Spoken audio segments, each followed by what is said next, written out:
the hell, man? Alright, so I'm trying to make a video again.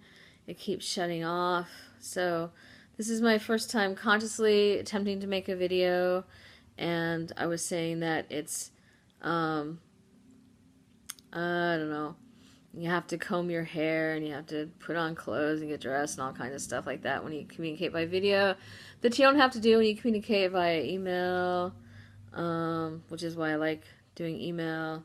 And I knew I would regret the day when we had Jetsons-like technology and people could see you through the phone, for all those reasons. Anyway, so the other day I tried to make a video of my students discussing the rubric that they were redesigning. And see, all the time, whenever I don't want to make a video, I end up accidentally making a video. And then when I do want to make a video, it doesn't record, or it shuts off or something. So that's a bummer. So I don't have a video of my students making the rubric, which is too bad because they were really funny and they were very engaged and very lively. And I have a foreign student in the class who wanted to comment on the rubric. She's from Japan, and she's been saying that she said, I gave her some time to prepare. Are you getting dizzy yet? I am. So I gave her some time to prepare some thoughts, because she has a hard time putting her thoughts together and responding in class to conversations. And I haven't always known what to do with that and how to help her out with that. So I gave her some time to talk with class on Tuesday. So she prepared some remarks and then talked to class. And one thing she said is that they really don't use rubrics in Japan at all. And so my students were very interested in hearing that. And then I said, come to think of it, I have never been graded by a rubric, not ever.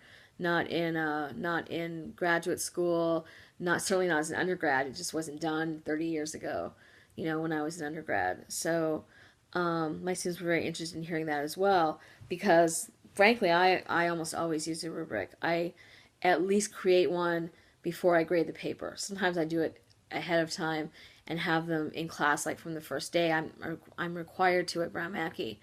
And other times I just kind of make, I know what I'm going to grade on, and I'll write it down and have it there so I can use that before I grade the papers. But I don't, I told them I don't look at somebody's paper first and say, oh, that sucks, that's going to be in the rubric for sure, So, so that's what we did this week, was prepare the rubric. And I did throw out a couple of assignments. I normally give my students a manifesto assignment, so I usually do that in composition too, but the odds are that I'll have any of these students again are not that good. So I decided to give them the manifesto assignment again. And I think it's a good way for students to begin to do argumentation, but the only thing they need is kind of their own, what they see in the world, their experiences, and they don't have to have necessarily documentation of it. And so I think this is a really good first step towards the argumentation, which they'll do in Comp 2 later on. I've been reading through the Wysocki article. I really like her. I read her in a class I had at the University of Minnesota on teaching English, and I like her a lot. I think this chapter is by Selfie, maybe. Keep sticking. See,